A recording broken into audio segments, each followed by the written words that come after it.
there's a little bit of going back to the basics happening in B2B, and I think that's part of the new playbook. Um, you know, on the discussion of the attribution, we all want to know where our best leads and best accounts are coming from. Who doesn't?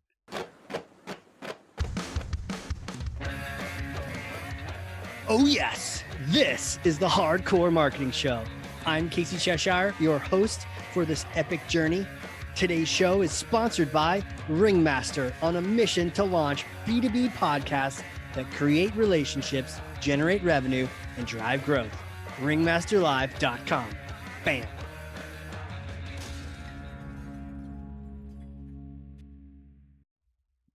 Oh no, I did it. I hit the button, and we're going. This thing's happening and I'm excited. I can't wait to introduce my guest today. Ooh, this is a good one. If you've got your Red Bull handy or your coffee, or like me, you have both handy, you're going to need it today because we are going to get into it. And if you have the Band-Aids, get them, because we're going to smash some things that people think are true that they're not. I can't wait to introduce my guest. He is an absolute badass. Who is he, Casey? Who is he? Enough with this. Tell us. A marketing leader, a thought leader, former industry analyst, an accomplished B2B growth marketer, an advisor, and I would add, a truth teller. He's passionate about building teams, getting those high quality leads, and creating those persona-based activities, stories to deliver all that goodness and that marketing value.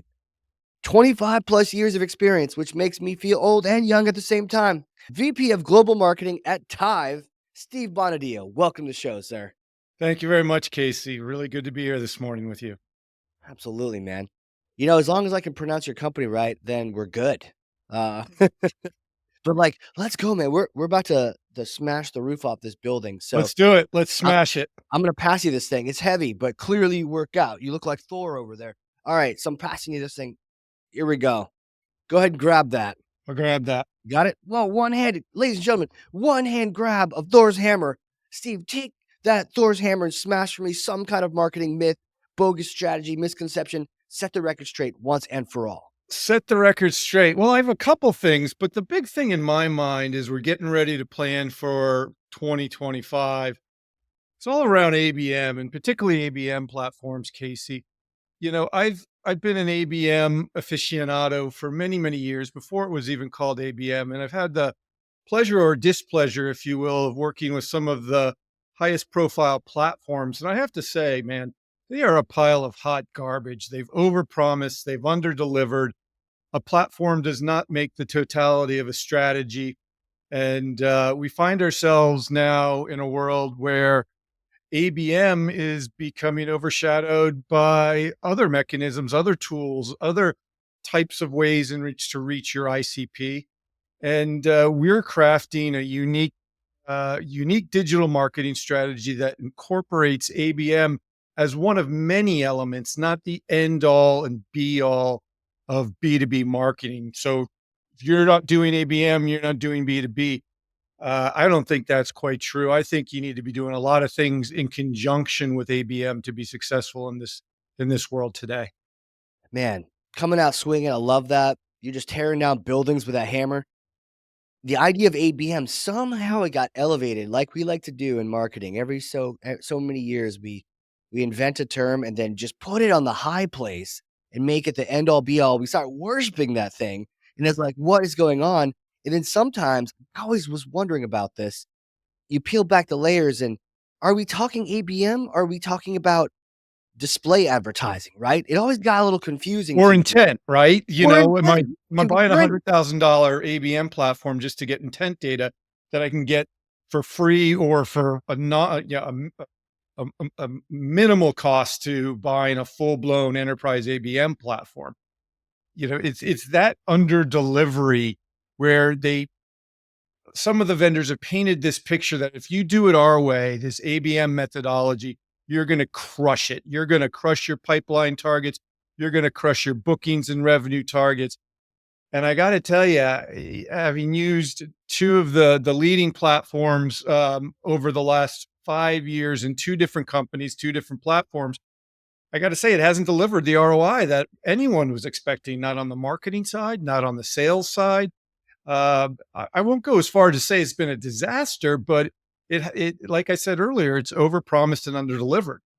bottom What's line. one step up from a disaster, right? Yeah, it's about 1 or 2 steps up from a disaster. I Okay. see promise in some of the capabilities in these platforms, and I'm not gonna throw out any names. These are good vendors trying to do a good job, and we're all trying to sell something, right? But, when you sell something, you wanna make sure it's meeting the needs of your customer and it's delivering value on top of that, and I just haven't seen that value manifest itself, at least, in the last 5 years, and so we're going on our own. We've adopted some new technologies, that we're sort of we're configuring, we're cobbling together. Although with open APIs, it makes things a lot easier to integrate those types of tools today.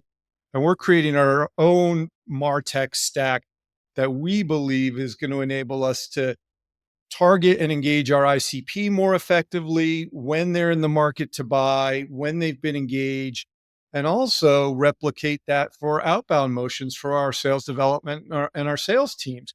So that when we are creating air cover at the top of the funnel with ABM and other digital channels, our SDRs and AEs are building highly personalized cadences to our target personas in those very same accounts. And we're creating that air cover. They're going in and hitting them directly with highly personalized and relevant messaging. And lo and behold, we're starting to see some remarkable engagement with these accounts that we've basically gone to with this new custom or bespoke methodology that we've developed as a company. Man, dude, the idea of, hey, if it's not there, you build it, right? You patch it together and you bring pieces. What pieces did you bring from the ABM concept? Because I heard this, the platform does not make the totality of the strategy. And I was like, oh my gosh, like put that on a framed plaque like that. Absolutely. Sometimes I think these platforms survive the marketing leadership, right? Only for someone else to inherit this potentially pile of heaping garbage, and then have to sort through why exactly? Oh, we're in a 3-year agreement. Oh, fantastic. But what did you pull from the ABM platforms? Because I love to decipher what you built and what kind of things did you take? Yeah, let's take a little bit of a step back. What is an ABM platform actually trying to do? Well, it surfaces intent signals. So it's supposed to tell you if an account is in a particular buyer stage. Are they at the top of the funnel and you need to generate awareness with them, or are they moving down funnel and they're sort of at a purchasing or a decision making stage? I think ABM platforms in general do a good job of sort of framing things in terms of a buyer journey. We should always be thinking in terms of the buyer journey. So they're surfacing that intent data and trying to tell you where is that account in their buyer journey. And then you can deliver theoretically tailored programmatic advertising and different messaging to different stages, to accounts that are in different stages of that journey. As a concept, it it sounds amazing. This is great. And then the ABM platform will flag interesting accounts that say, "Hey, you should pay particular attention to these accounts. Maybe have your SDRs and AEs build an outbound cadence. Maybe throw a little bit more money into programmatic advertising or retargeting with Google and LinkedIn." And it gives you that insight. But what I found with the platforms is they were never really able to surface the right data at the right time to make a difference. So the data quality issue has always been somewhat of a bugaboo. And we would get leads. They're not leads. They're accounts that are interested and have high intent, that are customers or that were a prospect and aren't anywhere close to making a buying decision. And so we got a lot of false positives in my experience across a couple of different platforms. And so what we're doing today is we're looking very closely. I think the first step, Casey, is to really, really look at your ICP and know your ICP inside and out. The ABM platforms aren't necessarily helping with that. And there are some really new, interesting technologies and tools coming out in the market, like KeyPlay and Align ICP, that have a methodology to help you understand what are your best accounts based on your current customers, and also help you to build out those target account lists, which I know for every B2B marketer is a complete mess because there's data everywhere. There's data in your CRM, there's data in your marketing automation platform, there's data in your ABM tools. So helping us to hone in on our ICP and make sure everyone is super aligned. Once you've done that, you can start to frame your messaging and your content being very important still in B2B, your thought leadership content in the context of where they are in a journey and then using the right channels to target them and engage with them. If they're early in the process, maybe you're using more of Google PPC. If they're later in the process, maybe you're using more programmatic advertising through your ABM platform. You're doing retargeting with Google. You're doing retargeting with LinkedIn to continuously engage them and send different messages and relevant content to them at whatever stage they are in their journey. So there's this broader umbrella, what we've started to call for a year or more now.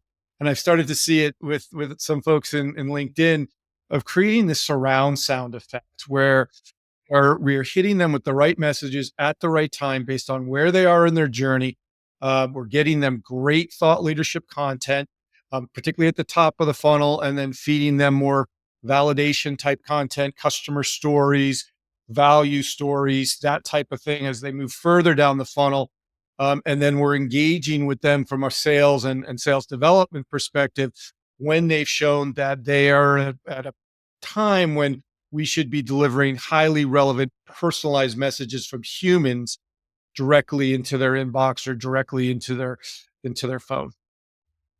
Dude, this is exactly um, what we should be talking about, right? Instead of geeking out on the particular platform. And I love the way you brought up the surround sound effect.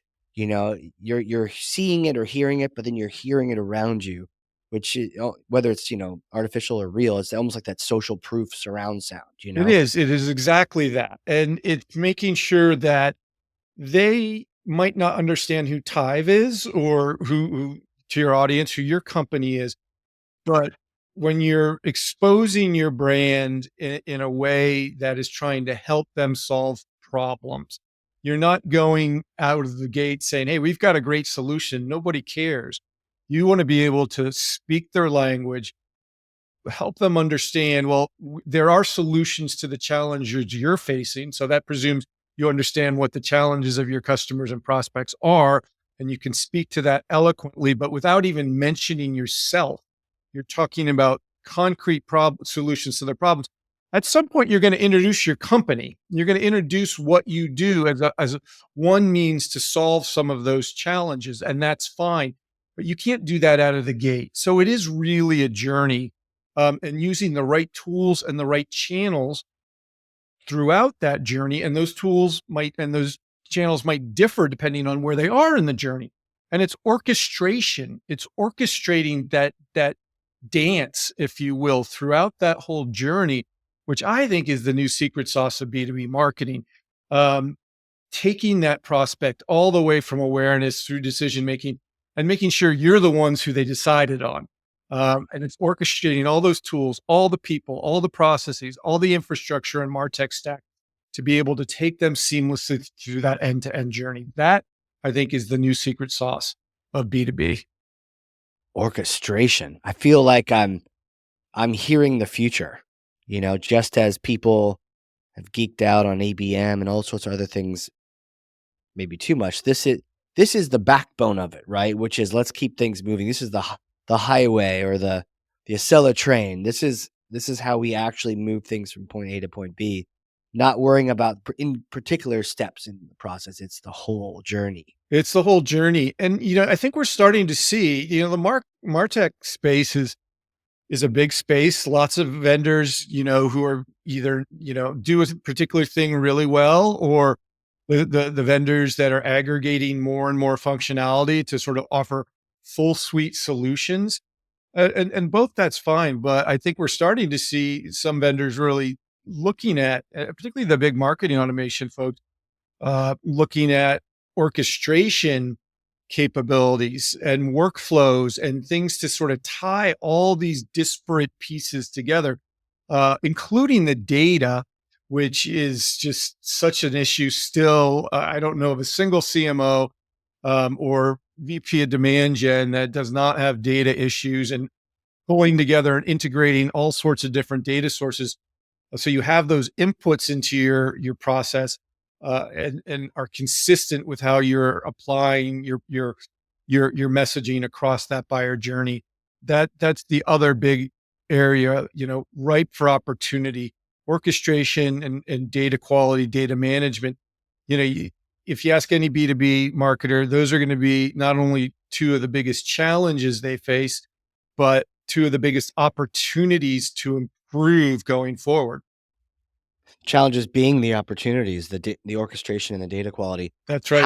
How have you been able to solve those? Or, are there particular tools you connected together, or is it more about the underlying process? Like how have you attacked those?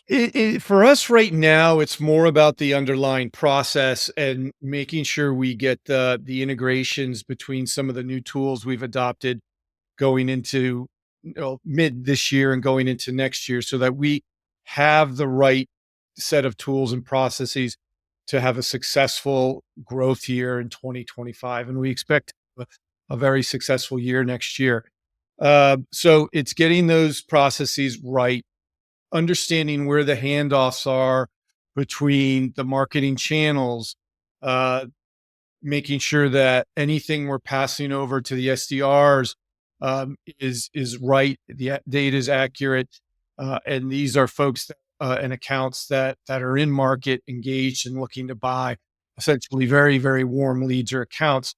Making sure the SDRs have a seamless process to transferring to sales, and making sure that we're able to capture all of the data so that when sales is going through their discovery process, they have all they need, and the right questions to ask the prospects on what their key needs and challenges are, and then ultimately how we can solve those challenges.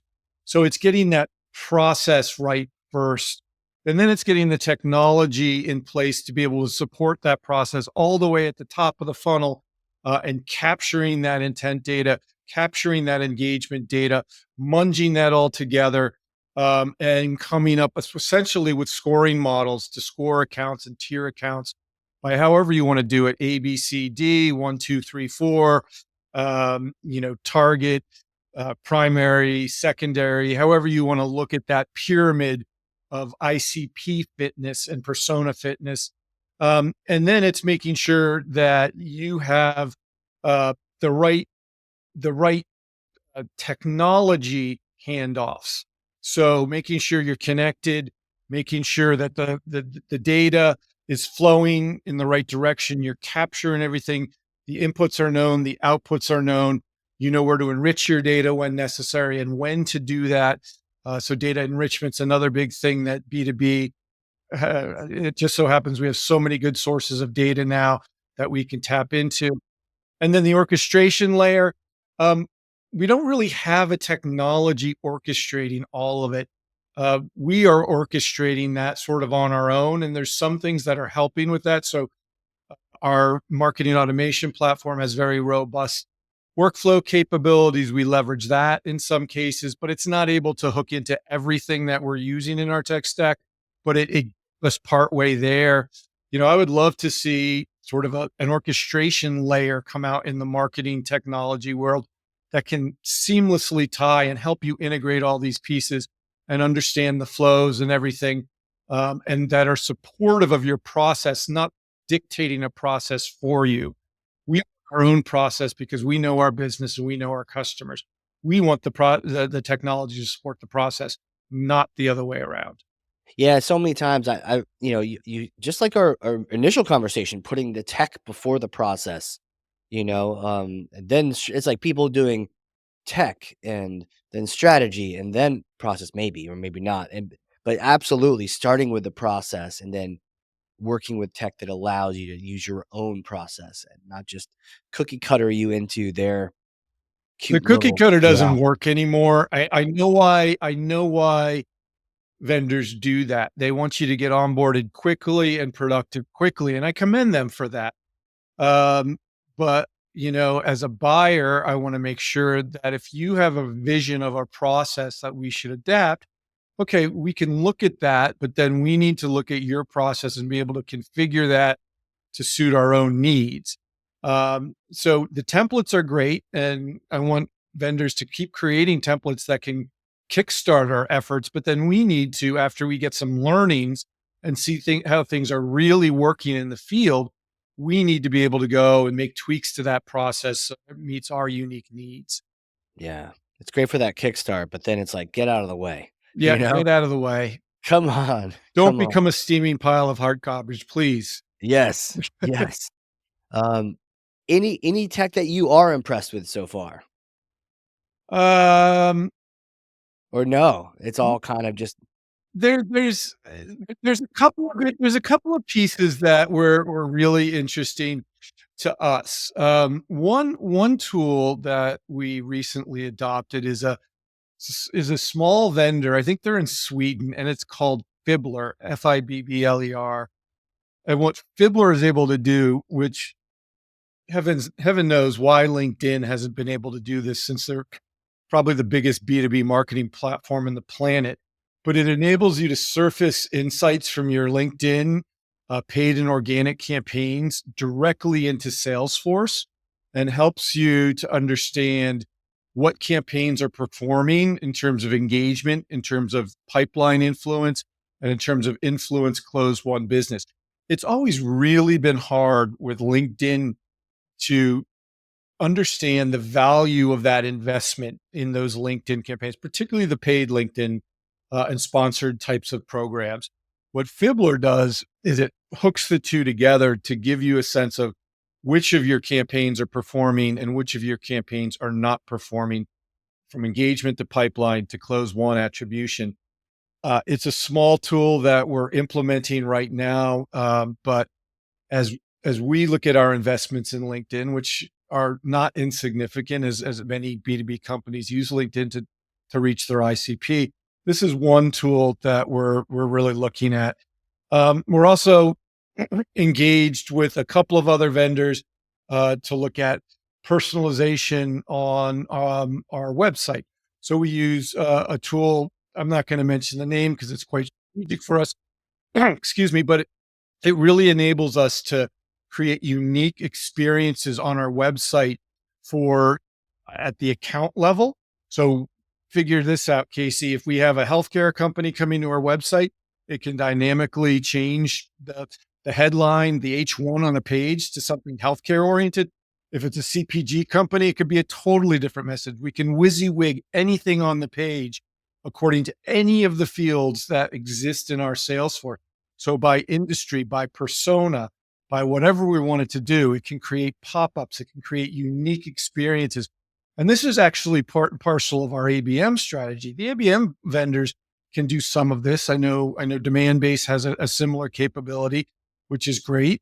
But to be able to tailor and build your ABM strategy and that getting to that sort of elusive one to many, one to few, one to one, which many people consider the holy grail. It's those tools that can really help us to do that. it is a maze out there for sure, It but, is an absolute maze, and there's tons of value that the Martech vendors are delivering. Even the ABM guys, I think, need to pivot to being more orchestration platforms. I know Sixth Sense has some orchestration capabilities. I'm not too familiar with their capability there, but the ability to tie all this stuff together to understand what's generating value, what's delivering pipeline, not MQLs, what's delivering real pipeline that's converted into close one bookings and ultimately revenue for your business, being able to measure that. And don't get me started down the rat hole of all the attribution tools that are on the market. oh my goodness. That's a whole What's your nother. hot take on that? What's your 60-second hot take on attribution? I think it's gone way overboard. And I think, some of these platforms, we used a platform at my last company that was phenomenal, but the level of detail and that we could get into in the weeds just completely obfuscated what we're trying to understand at a high level, which channels are delivering, which types of programs, campaigns, and content are delivering the most value that convert into pipeline, that convert into bookings and revenue. The tools that I know why the tools went deep because they want to give you really rich insights at the end of the day. But I think it's gone a little bit overboard. Just give me the high level, what's performing and what's not. So I can tailor my channel mix. I can tailor my program mix. I can understand, Tive plays into certain verticals. Which vertical campaigns are performing better than others? Are the ones in food and perishables converting better than the ones in life sciences, better than the ones in transportation and logistics? Give me those high level, surface me those high level multi-channel insights, because the one thing the attribution platforms are good at is it's tying together all your data sources because they have to. They have to be able to tie into your Google Ads account, your LinkedIn account, your ABM platform, your CRM, your marketing automation platform to get those inputs into the tool so it can surface those insights. But I think people have put too much stock on the whole attribution piece and looking at first touch, last touch, M models and custom, models. And I've played and gotten deep in the weeds with all this stuff. But I got to take it up a level because it's too much. It's too much information and it doesn't help. Sometimes, you mentioned that, the tools will go deep into the weeds to, provide those insights. But my immediate reaction, call me a cynical marketer, is that going deep on that data is a chance to avoid trying to show, meaningful top level data. Like they really don't have anything concrete to show. So it's like, let me distract you over here. I once worked with an SEO agency who, I was like, hey, let's get some reporting going on here. And they gave me like a 30-page report, which is a raw download out of Google Analytics. Like, where's the analysis? Yeah, that's so not helpful at the end of the day, is it? Yeah. I could get this myself, but tell me what this tells you, you know? Tell me what keywords I need to optimize on. Like, give me concrete steps. Yeah, crazy. Hey, you mentioned the inputs, the outputs earlier, and I'm just curious, where do you like to get your inputs from? Where do you learn? I learned a lot on LinkedIn, and follow a few communities there. And there's some really big wig thought leaders on LinkedIn, like you know Jonathan Miller, ex Marketo, ex Epiphany. He's probably one of the best sources who's trying to write the next playbook for B2B marketing. That's cool. Um, you know, Communities like CMO Coffee Talk, I'm engaged in, which is a Slack community. Adam Schoenfield, he founded a company called Key Play, which is trying to help companies um, understand their ICP better. He's ex Drift and pretty well known in B2B communities. And, all of us sort of circle around in the same communities and either know of each other or know each other. In my space, we engage with the Adam Robinson agency, and he's our content blog thought leader guru. He's built a phenomenal agency from the ground up over the last couple years. He's a specialist in our industry, transportation logistics, handles all of our SEO, keyword analysis, and content production. So making sure we have the right partners, not only in our business, but that I'm listening to the right thought leaders who are trying to rewrite the playbook. The old playbook being dial, dial, dial. If you're an SDR, email, email, email. Treat marketing like a gumball machine. If you put a quarter in, you're going to get X number of MQLs out.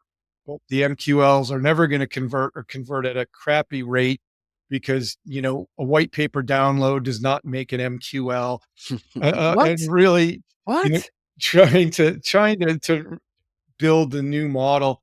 And then, there's the whole role of AI, which I think some people are trying to figure out still. I know I certainly am, and I see some rules for it, not so much on the content side of things, but on the data management side of things where it can be super helpful. That's the new playbook is evolving and we're writing a playbook, but I'm listening to people who are writing playbooks for their customers. and trying to get the best possible inputs to be able to do that. Yeah, 100%. A playbook seems like there's something about that word it really stands out to me. I like that, it's action oriented, not just fluffy. You mentioned, John Miller, he had this, like, spiral bound playbook on analytics, right? Back in Yeah, the old back days. in the day, 10 years ago. I And that mean, was my real first foray into that. Prior to that, I was just sort of going along with the flow, and man, I was new into this one company, and I brought in a funnel, and I gave them funnel categories. It blew their mind, but it was all thanks to that spiral notebook, yeah, from John. that's all table stakes, knowing your funnel, knowing your buyer journey, knowing who your ICP is, knowing what your key personas are within your ICP. You know, there's a little bit of going back to the basics happening in B2B, and I think that's part of the new playbook. On the discussion of the attribution, we all want to know where our best leads and best accounts are coming from. Who doesn't? But we've sort of gone down these rat holes over the last couple years because these tools are so rich in some cases and are giving you so much data.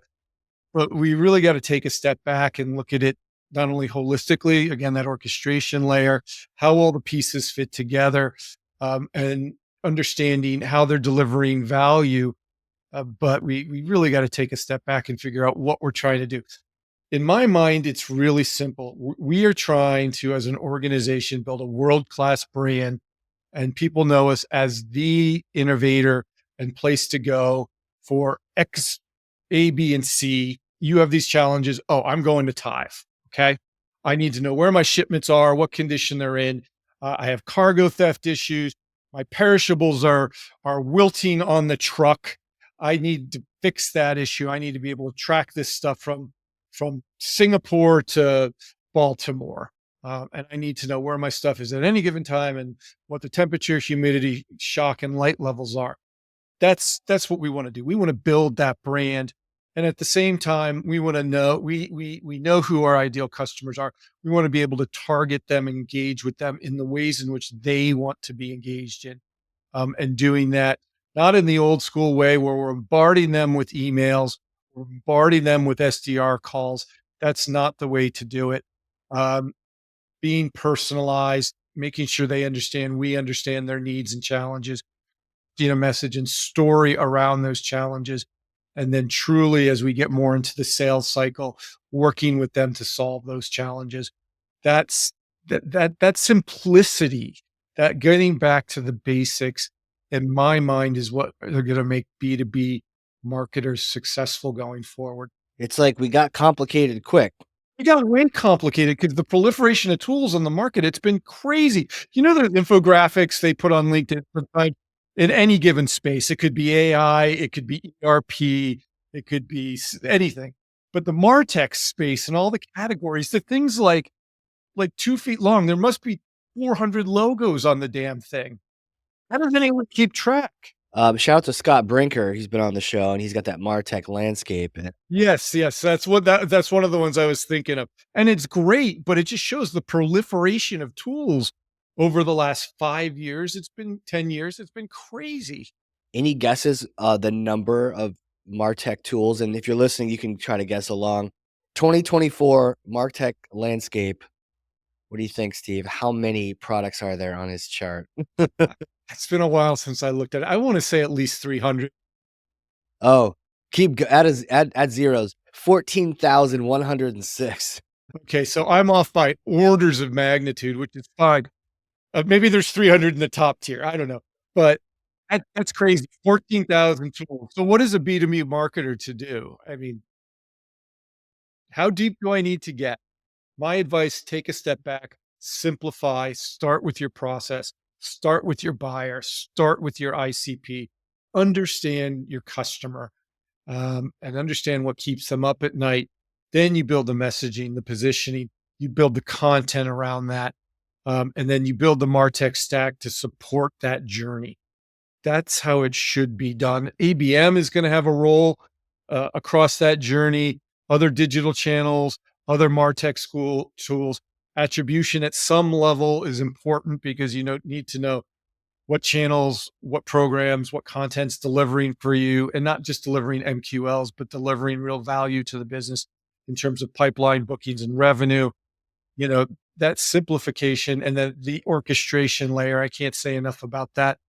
Sure, some of it we're doing manually today because we have no way of doing it otherwise. But any chance we can get that automation in there, we're working to do with the tools that we have at our disposal. Yeah, 100%. Man, my next question really is like, who are you? Who are you? How do you know these things? Take me back in time. Little Steve days. Did you know you're going to be a marketing leader, crushing these things, telling these platforms where to go? Like, what was it like?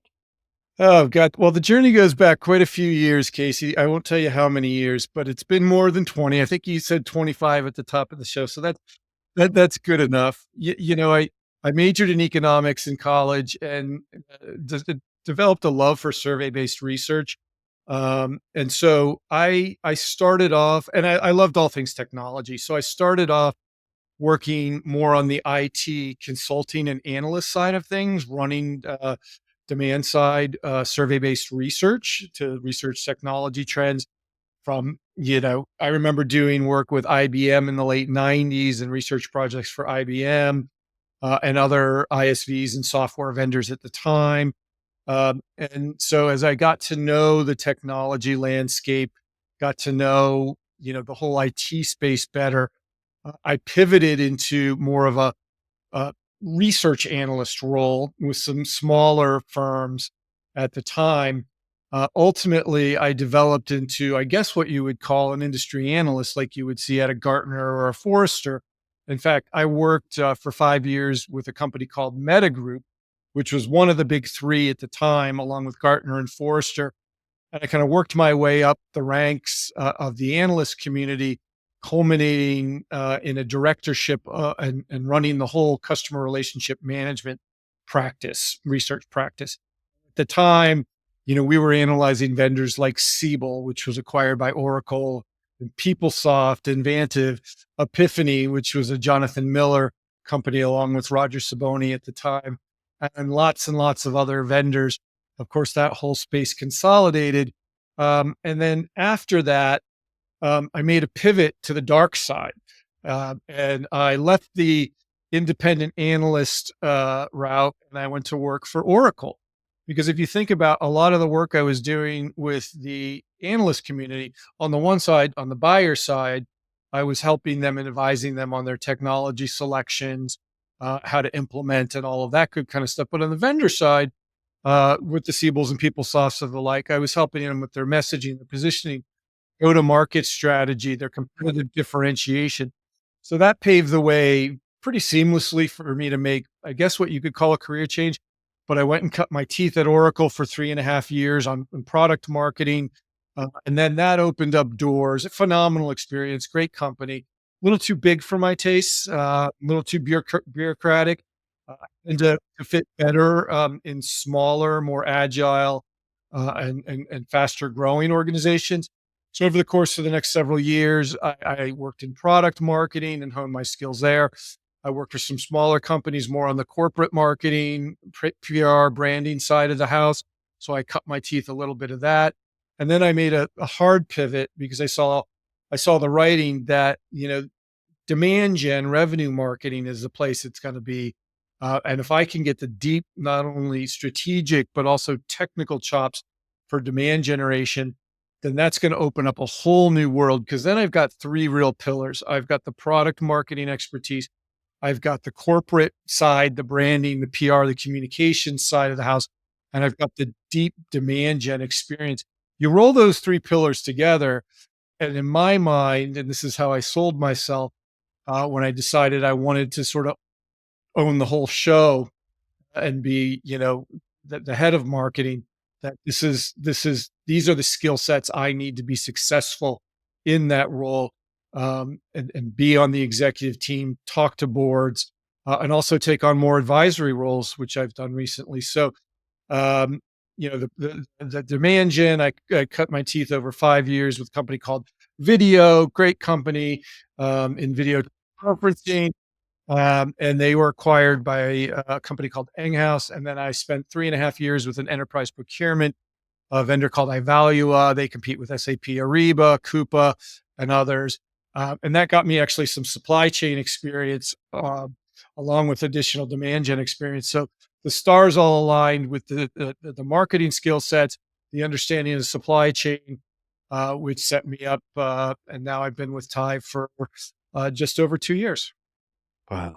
Wow. The picture that was in my mind was that old school game, since we're talking old school today, about the, Trivial Pursuit, the different pie wedges that you're collecting, the different pieces that you need to be a well-rounded, leader of a marketing team, the different aspects, the different disciplines, and then some ability to withstand the bullshit at some point so that Yeah, my bullshit meter is really, really honed at this point because I've seen and heard it all at this point.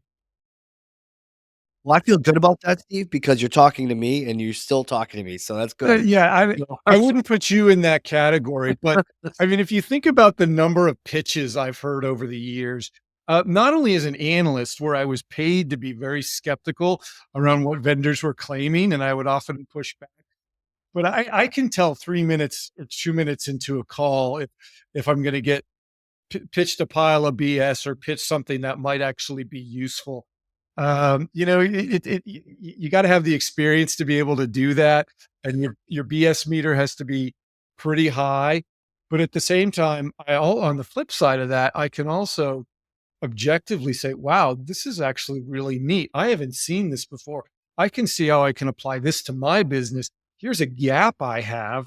This could actually really nicely fill that gap. Let's get these guys on board after, of course, we go through diligence, demo, and all that. This could be a perfect fit for one of our challenges. So it cuts both ways. it does. It's tough though because you if y you can't just take 30-minute demos all day, every day, So that's where your network and the different people you mentioned learning from on LinkedIn come in handy so that you're not, just being a demo guy all day and then you got a team to run and all these things happen. All these things. Yeah. Yeah. Yeah. Well, bit of a hypothetical question for you now if you're ready for this. Sure. All right. You see, I may or may not have a time machine in New Hampshire. Oh, I hope you do. I may. I do. It's in the backyard covered in a tarp. Can you get rid of the gray? We can. It does it fixes gray, but it doesn't regrow hair, obviously. But yeah, we can fix the gray. But it's a particular kind of time machine. So next time you're doing an event in Boston, we come on up, use a time machine, and we go back in time, and you get to visit yourself 4 days after graduating in that economics degree, right? That different life, that different you. Couple days after graduation, so you're looking at your young self there. What do you tell yourself? I think the thing I would tell myself is to take my time and pace myself, whether if it's for work or in my personal life. The thing is, when I was fresh out of college, I was, as the great Hamilton said, I was young, scrappy, and hungry. And I wanted to just go, go, go, go.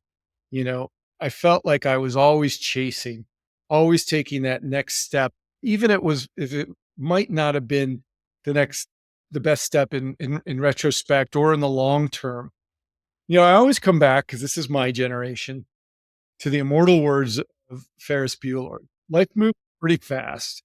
If you don't stop and look around once in a while, you could miss it. I don't feel like I missed out, but I feel like if I had paced things differently, if I had been a little more patient in certain circumstances, if I had been kinder and nicer at certain points in my career, particularly, as you start to have some major successes when you're young and your ego gets a little ahead of yourself.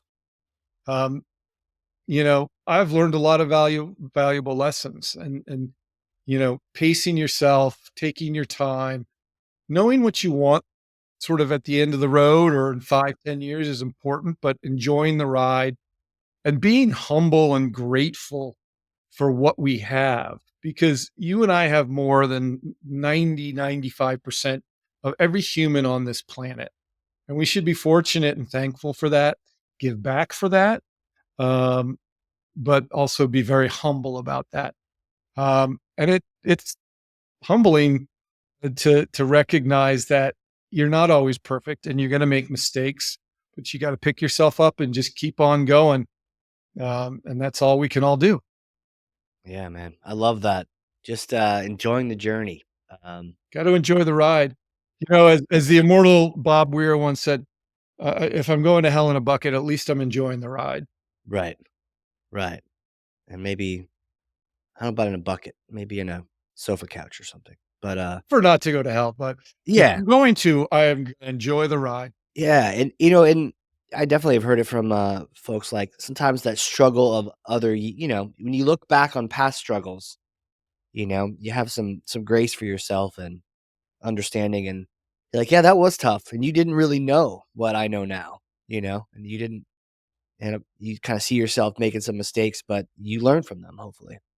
You do, and you do, and I have the privilege of mentoring some folks in younger generations, great people in their 20s, and they remind me so much of me. They're young, scrappy, they're hungry, and I love to see that enthusiasm. They work a little bit differently than we did back in the day, but uh, I am really optimistic when I see some of the younger generations and what they can do and their attitude towards their work. Um, but the one thing I would advise them on, they were exactly like ours. They always want to be taking that next step. They always want to chase that title. I want to go from manager to senior manager to director to senior director to VP to C level or what have you. They want, and I don't blame them for this because the cost of living is so crazy. But they also want to, chase that next raise. They know they're not going to get it at their current company, so they leave and they maybe get a little title inflation. They get a nice 20, 30, 40% raise. Whereas if they stayed with their company, they wouldn't get that raise.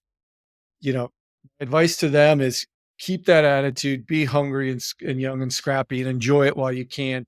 But also make sure you're taking a step back and you're not moving too fast because that can get you too far ahead of your skis and it comes back and bites you. Yeah. You gotta pace yourself. You think or run, anything, You got man. plenty of time. You've got a 30-year career if you stay in the same field or what have you. You got 30 years more or less from the time you're or even 40. I think 30 or 40 years. There's plenty of time to make your mark and find what you love and do a great job. Learn from your experiences. Just take a break and smell the roses. And there's something about that, right? When you start thinking that way, it's at a almost like that abundant mindset. You go, "Okay, I got the time. Where do I wanna use that?" I've definitely heard this quote that people, overestimate what they can get done in a year, but underestimate what they can get done in 3, Just you've got time. Just think a little bit bigger picture and see what you can accomplish there.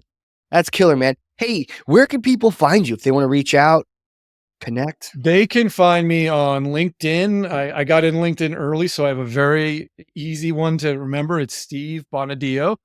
That's it with the LinkedIn in URL there.